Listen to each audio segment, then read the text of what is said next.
soy Paula y hoy día les traigo mi wrap up de abril. La semana pasada no hubo video porque básicamente era el Día de la Madre y el concierto de los Jonas Brothers y estaba resfriada y todavía estoy un poco enferma, pero ya estamos mejor, creo, con antibióticos. Así que venimos con el wrap up de abril, donde leí solo 3 libros nuevamente. ¿Será mi nuevo número del año? No lo sé, pero nos estamos forzando porque no lo sea. Pero sí, en abril leí 3 libros, así que como siempre vamos primero con las estadísticas de lectura. Partiendo por el género del autor, leí un libro escrito por una autora mujer y 2 libros escritos por autores hombres. Luego, en cuanto a la década de publicación, 2 de ellos fueron publicados en la década de 2010 y uno de ellos en la década de 2000. En cuanto al país del autor, leí un autor de Malasia, un autor de Chile y un autor de Suecia. En cuanto a los formatos, uno de ellos fue en físico y los otros 2 en ebook. Y finalmente, en cuanto a las temáticas, fue uno de misterio, uno de no ficción y uno de fantasía.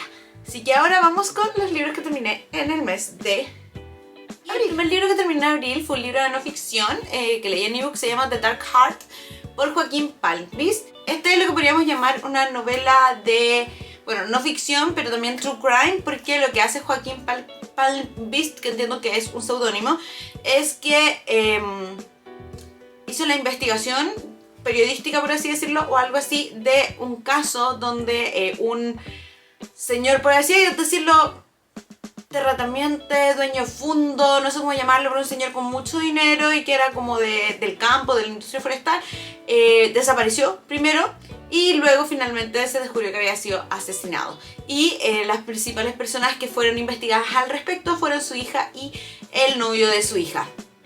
Así que lo que hace en este libro Joaquín Palmqvist es contarnos desde el principio cómo primero se informó la desaparición de este hombre, Goran Lundblad o algo así, y cómo la organización que se dedica a la búsqueda de personas perdidas, por así decirlo, como Missing Persons o Missing People, no sé cómo se dice, pero básicamente de allá de Suecia, fueron parte súper importante de la resolución de este caso, el cual se extendió desde la desaparición de este caballero como unos 2 o 3 años. Te van contando un poquito de cómo era la familia, cuál es la historia previa, por así decirlo, de este mismo caballero y su historia familiar, por qué tienen tanto dinero y qué sé yo, y qué podría haber llevado a que lo asesinaran.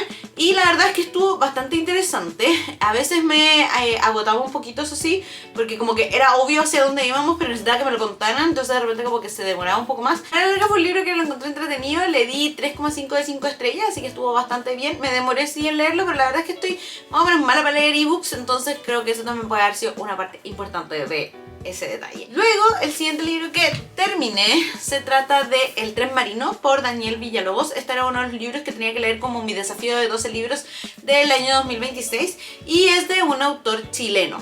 Y yo pensé que era de fantasía, así piola, pero la verdad es que tiene harto de, ¿cómo llamarlo? Como horror. Y creo que horror es el que es más físico o algo así, pero bueno, del físico, ¿ya? Entonces tiene como varias escenas como bastante horrorosas, literalmente, como bastante grotescas, incluso bastante explícitas, que me sacan un poco.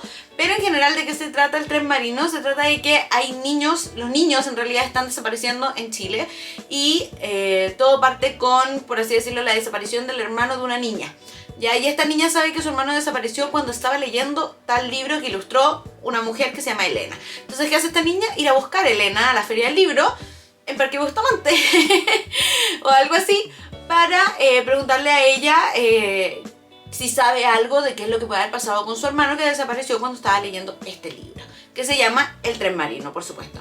Entonces, bueno, ahí entramos en todo un proceso, una historia de persecución, de descubrir el misterio, de tratar de salvar a los niños y de recuperar al hermano de Catalina, nuestra protagonista, y que va agarrando mucho vuelo porque hay ciertos seres o algo así que por supuesto no quieren que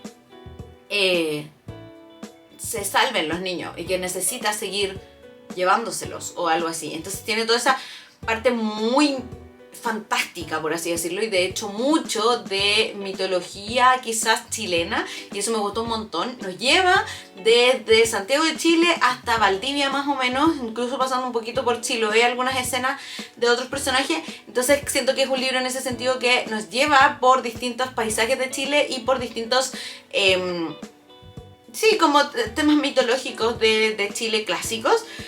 Lo cual lo hace muy, muy interesante, pero al mismo tiempo tiene estas escenas como bien horrorosas que a mí de verdad me perturbaban muchísimo y era como, no quiero leer esto más, por favor, pasemos a la siguiente escena, y me daban ganas de saltarme. Así que a la larga es un libro que para mí me entretuvo bastante, en el sentido que me gustó mucho la fantasía, encontré que la historia estaba súper emocionante. Es un libro que yo al principio pensé que podía ser más infantil, pero no es nada infantil, yo creo que de adolescentes para arriba, porque como les digo, tiene escenas bastante grotescas, bien violentas por así decirlo, que descolocan un poquito, pero a la larga la historia me gustó bastante, la encontré súper entretenida en el sentido de la historia de fondo, el misterio que había y todo lo que nos fue mostrando de esta esconda media mitológica.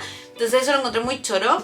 Y nada, le di 3,25 de 5 estrellas, que de verdad para mí el horror fue demasiado. Pero yo no soy una persona que lea ese tipo de cosas, entonces me choqueó bastante. Pero de todas maneras es una buena lectura. O sea, como les digo, buena historia. Dentro de todo, buena historia. Y el último libro que terminé en el mes de abril fue el que estábamos leyendo para el club de lectura de Empiezo por Leer, Club Literario, donde viajamos a Malasia a través de un libro de misterio. Y ustedes saben que yo lo paso muy bien con los libros de misterio. En este caso es un libro, bueno, se llama A Most Peculiar Malaysian Murder, que podríamos decirlo como un asesinato malayo muy peculiar, una cosa así, por Shamini Flint, que es una autora de Malasia. Y nuestro protagonista, el inspector Sindh, es un policía de Singapur que lo envían a Malasia para ayudar a la resolución y asegurarse de que en realidad el proceso sea justo, del caso de una mujer de nacionalidad singapurense, se dice creo, que la han acusado de asesinar a su ex marido. Y todo el cagüín que hay básicamente familiar, porque este ex marido de Chelsea Lee, sí, de Chelsea Lee, el Adam Lee, si no me equivoco. Adam Lee era como el CEO, como el gerente máximo de una empresa de forestal también. Pero estaban en un proceso de divorcio para ver quién se quedaba con la custodia de sus hijos, y estaban en toda esa pelea cuando él sale con un bombazo en medio del juicio y acto seguido aparece asesinado. Y la primera sospechosa obvia es por supuesto Chelsea Lee, y al inspector Sindh lo envían a Malasia para asegurarse de que el proceso con ella sea justo, y él está convencido por supuesto que ella no fue. Al mismo tiempo nos vamos enterando de varias cosas truculentas al interior de esta empresa. Nos muestra mucho de Malasia como tal, así como en especial todo lo que es Kuala Lumpur, algunos paisajes, la comida, el tráfico, todo el tráfico, los tipos de personas, que hay hartas diferencias culturales también, y nos muestra también un poco del área donde está la selva de Borneo por el tema de la industria forestal. Así que también tiene un poquito de eso, como mostrándonos cuál es la situación con también los pueblos indígenas que viven ahí, y cómo les están quitando también su territorio y todo eso. Entonces tiene varias cositas, varios tópicos que se van viendo a lo largo de todo este caso, donde tenemos que descubrir, por supuesto, quién fue el que asesinó a Adam Lee. Y eso es básicamente.